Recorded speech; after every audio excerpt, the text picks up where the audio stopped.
Hello everyone, स्वागत है आपका आपके अपने चैनल यूजीसी नेट आईक्यू में। मैं हूं मसरूर अख्तर, आपका पेपर वन फैकल्टी। जैसा कि हम देख रहे हैं, हमें काफ़ी इंतज़ार है, बहुत शिद्दत से हम इंतज़ार कर रहे हैं यूजीसी नेट दिसंबर 2024 के रिज़ल्ट का।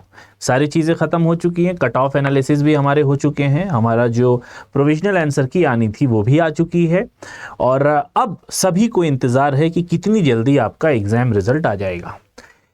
इस एग्जाम रिजल्ट से पहले एक और प्रश्न बहुत ज्यादा फ्रीक्वेंट है जो कि पूछा जा रहा है कट ऑफ से रिलेटेड, कि कट ऑफ क्या रहने वाली है। क्योंकि मैंने आपसे ये डिस्कशन भी किया हुआ है कि जब भी कोई कट ऑफ को निकाला जाता है, कैसे निकाला जाता है ये हम बता चुके हैं आपको।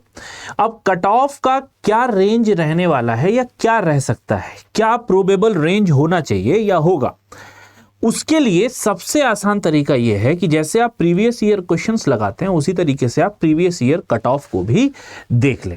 इससे आपको अंदाजा मिल जाएगा। और through out the study time मैंने आपसे यह बताया भी था कि आप लोग तैयारी कर रहे हैं, तैयारी के साथ साथ ये भी देखते हुए चलिएगा कि कितने क्वेश्चंस आपको सही करने हैं, कितने क्वेश्चंस के लिए आप तुक्का लगा सकते हैं। ठीक है, तो इससे क्या अंदाजा आपको मिल जाएगा कि कितने क्वेश्चन आपको सही करने। फॉर एग्जाम्पल, अगर मैं आपको एग्जाम्पल लेके बताऊं तो जैसे मान लीजिए कि किसी सब्जेक्ट की जेआरएफ की जो कट ऑफ थी 210 गई थी। इसका क्या मतलब हो गया कि वो 105 क्वेश्चन उसने सही किए होंगे, बिल्कुल बिना किसी डाउट के। ठीक है, कि क्वेश्चन क्लेम करने की नौबत ना आए, उस स्थिति में 105 क्वेश्चन इस स्टूडेंट ने सही किए होंगे, तभी इसके 210 नंबर बने, तभी इसको जेआरएफ अवार्ड हो रहा है।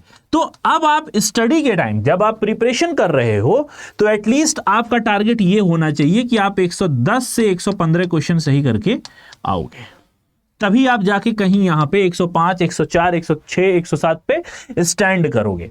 ठीक है, तो आपके अंदर ये खलबली रहती है कि सर कट ऑफ का क्या रेंज रहेगा या फिर कट ऑफ क्या आ सकती है।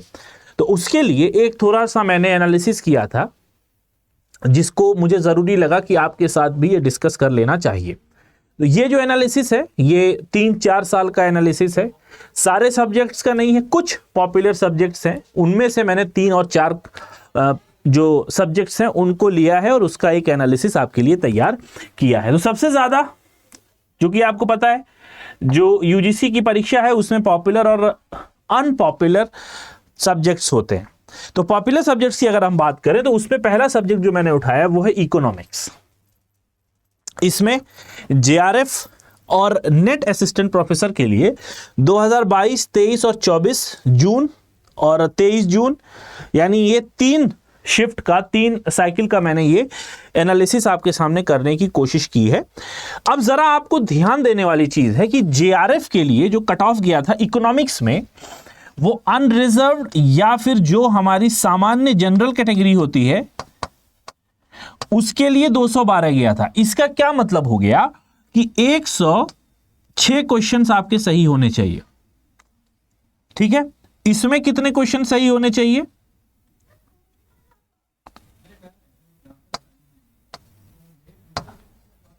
98 या 98 क्वेश्चन। ठीक है, अब यही जो रेंज थी ये 2023 के जून में घट गई, 2012 से 188 हो गई और ये 196 से 178। ये नीचे वाला रिजर्व्ड है और रिजर्व्ड मैंने सिर्फ एक कैटेगरी उठाई है ओबीसी की। 2024 में अगर आप इसकी हालत देखेंगे तो ये 212 से 188 पे आया, 188 से फिर 110 पे हो गया, ये 196 से 178, 178 से फिर 198 हो गया और ये बढ़ गई, जो कट ऑफ है ये बढ़ गई। ठीक है, नेट में अगर हम देखते हैं तो नेट का और ईडब्ल्यूएस का, इनका बिल्कुल नेक टू नेक मामला रहता है, यानी कभी कभी इन ओबीसी की और जो ईडब्ल्यूएस की रेंज रहती है कट ऑफ की वो सेम हो जाती है, कभी कभी 1 पॉइंट, 2 पॉइंट या 1 नंबर, 2 नंबर से ऊपर नीचे यहां कट ऑफ होती है। ठीक है, तो यहां पे अगर आप देख रहे हैं 192 और ओबीसी के लिए 170। ऑन द अदर हैंड आप ये देखिए यहां पे इकोनॉमिक्स में 2022 में ओबीसी के लिए 170 थी, वहीं 2023 में ओबीसी की जो कट ऑफ थी वो 170 अनरिजर्व्ड के लिए थी, नेट के लिए। ठीक है, ओबीसी की घट के 18 नंबर घट के, जो कि हो गई 152, फिर से ये बढ़ गई 182 से 160। तो अभी हम क्या अनुमान लगा सकते हैं, एक दिमाग में ये भी बात आएगी कि सर दिसंबर में हम क्या अनुमान लगा सकते हैं। पेपर की जो डिफिकल्टी थी वो बहुत ज़्यादा डिफिकल्ट पेपर नहीं था, पेपर आसान था, नॉर्मलाइजेशन होने के भी चांसेस बहुत कम है। तो ये जो अनरिजर्व्ड का और ओबीसी का जो जेआरएफ का मामला है, ये आपको 210 के आसपास देखने को मिलेगा या इससे ज्यादा भी हो सकता है।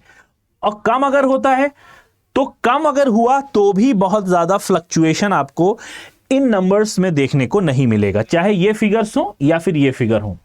नेट और असिस्टेंट प्रोफेसर के लिए भी इसी के प्रोपोर्शन में आपको ये नंबर देखने को मिलेंगे। तो बहुत ज्यादा कम जाने के चांस नहीं है। अगर आप ये सोच रहे हैं कम जाएंगे, तो अगर कोई बंदा ये सोच रहा है कि सर हमने 98 क्वेश्चन सही किया है तो जेआरएफ हो जाएगा, तो इतना भी कम नहीं जाएगा। ये बात आप ध्यान में रख लीजिएगा। बढ़ते हैं दूसरे सब्जेक्ट की तरफ, जो कि है कोड है 003 फिलॉसफी। 22 में क्या रुझान था, 226 से 210, नेट के लिए 206 से 186, यानी ओबीसी अगर आपने 186 से ज्यादा नंबर आपके आए हैं तो आप नेट क्वालिफाई हैं। और अगर अनरिजर्व्ड या फिर जिसको हम सामान्य कहते हैं, सामान्य में अगर आप हैं तो 206 पे आपका नेट क्वालिफाई हो रहा था। 20 नंबर और जोड़ दीजिए, 20 नंबर इसमें भी जोड़ दीजिए, तो ये कुल मिला के जो रेंज है वो यहां पर हमें देखने को मिली थी। दूसरा 2023 जून 218, 206, 198, 184। हालांकि उसमें आपने देखा था जो पिछला सब्जेक्ट था हमारा आई गेस इकोनॉमिक्स, उसमें कितना कम ये हो गया था, मगर इसमें बहुत ज्यादा फ्लक्चुएशन फिलॉसफी में देखने को नहीं मिला है कंपैरेटिवली, ठीक है, इन कंपेयर टू इकोनॉमिक्स। यहां पर 198, 184, जरा ध्यान दीजिए, ये घटी है, ठीक है, 18 से 202 हो गए, लेकिन अब ये बढ़ने के चांस है। जो 2024 दिसंबर की अगर हम बात करें तो ये बढ़ने के चांसेस हैं, 202 से ज्यादा इसकी कट ऑफ जाने के जो अनुमान है वो मुझे लग रहे हैं। इसका ये मतलब हो गया कि कम से कम आपको यहां पे ये 100 क्वेश्चन तो खड़े खड़े यहां पर दिखाई दे रहा है, 101 क्वेश्चन, तो 101 क्वेश्चन के आसपास या 100 क्वेश्चन के आसपास अगर किसी ने किया है तो जेआरएफ के लिए वो थोड़ा सा अपने आप को एक्सपेक्टेशन में डाल सकता है। और यही बात यहां नेट की क्वालिफाई करने की, तो 20 नंबर से आप इसको कम कर लीजिए, 20-22 नंबर यहां पे आपको रेंज देखने को मिलेगा। पीएचडी ऑनली है तो उसमें 20 नंबर और कम कर दीजिए अगर आप पीएचडी के लिए अप्लाई कर रहे हैं। नेक्स्ट सोशियोलॉजी 2026, 2016, 226, 216 और 204 घटा है, ठीक है, मगर इस बार फिर बढ़ने के चांसेस ऐसे अनुमान लग रहे हैं। अब ये आपको कभी कभी मुझे ऐसा लगता है कि शायद ये स्टॉक एनालिसिस हो रहा है कि इस बार स्टॉक के प्राइसेस बढ़ेंगे, राइट, तो मुझे इसको एनालाइज करते ऐसा ही लग रहा है, लेकिन इस बार बढ़ने के चांसेस हैं, 204 से बढ़ के ये आएगा, ये बात आप ध्यान में रखिएगा, ठीक है। कितना बढ़ेगा, बहुत ज्यादा बढ़ रहा है या कम बढ़ रहा है, लेकिन ये बढ़ने के चांसेस मुझे लग रहे हैं। ओबीसी में भी अगर आप देखें 210, 206, 192। नेट और असिस्टेंट प्रोफेसर ईडब्ल्यूएस की, जैसा कि मैंने आपसे बताया कि ये लंप सम आपको देखने को मिल सकती है, ओबीसी के आसपास ही ये लाई करती है, ठीक है। 206, राइट, 186, यहां पर अगर आप देख रहे हैं तो ओबीसी अगर आप थे तो 206 पे आपका जेआरएफ क्वालिफाई हो जाता जून के 2023 में।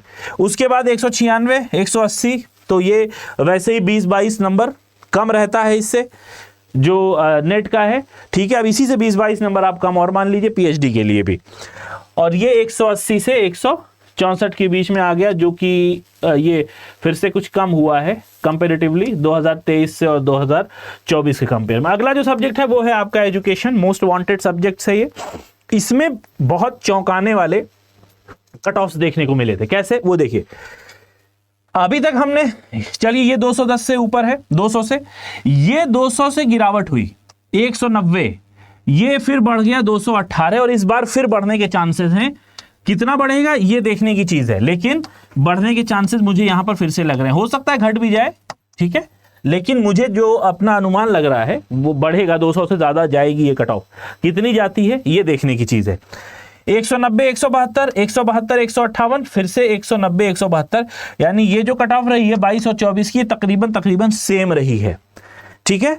तो अब यहां से ये 3-4 जो सब्जेक्ट्स थे, इनसे अनुमान ये लगाया जा सकता है कि हमारी जो कट ऑफ हो सकती है वो क्या हो सकती है दिसंबर की। तो ओवरऑल अगर सारे सब्जेक्ट्स का आप कंपैरिजन कर रहे हैं तो थोड़ा सा ये बढ़ के मुझे नज़र यहाँ पे आ रही है कि ये बढ़ के दिखाई दे रहा है कि बढ़ती हुई जो कट ऑफ है उसमें थोड़ा सा आपको इजाफा देखने को मिल सकता है। तो अगर आपने अपने सब्जेक्ट में 100 से ऊपर क्वेश्चन किए हुए हैं तो आप जेआरएफ के लिए एक्सपेक्ट कर सकते हैं, और अगर आपने 95 से 100 के बीच में क्वेश्चंस किए हैं तो आप समझ लीजिए कि नेट के लिए आप यहाँ पर अच्छा आपका एक स्कोर है। घट भी सकता है, कोई मेरी ज़बान में कोई एनटीए नहीं बोल रहा है कि ऐसा है ऐसा है, ये मेरा अपना अनुमान है, ठीक है। ह्यूमन एरर भी हो सकता है घट भी जाए, ठीक है, लेकिन मेरा अपना जो अनुमान कहता है, जो विश्लेषण निकल के आ रहा है वो यही निकल के आ रहा है, ठीक है। हाँ, वो ये भी डिस्क्लेमर बताना ज़रूरी है ना, बाद में आप कमेंट में जो बरसात करते हैं तो वो भी ध्यान में रखना हमें ज़रूरी है, क्योंकि हम भी एक इंसान हैं आपके तरह ही, हम भी एनालाइज करके आते हैं, तो कहीं त्रुटि भी हो सकता है कम आ जाए कट ऑफ, मगर एक जो एनालिसिस है उसके अकॉर्डिंग मैंने आपसे बताया है जैसे कट ऑफ जा रही थी। आई होप कि आपको ये वीडियो अच्छी लगी होगी। जाते जाते चैनल को सब्सक्राइब ज़रूर कर लें, बेल आइकन को दबा लें ताकि हमारी ऐसी वीडियोज़ आप तक समय पर पहुँच सके। मिलते हैं नेक्स्ट वीडियो में, till then have a nice day, take care, stay tuned with UGC net IQ, bye bye.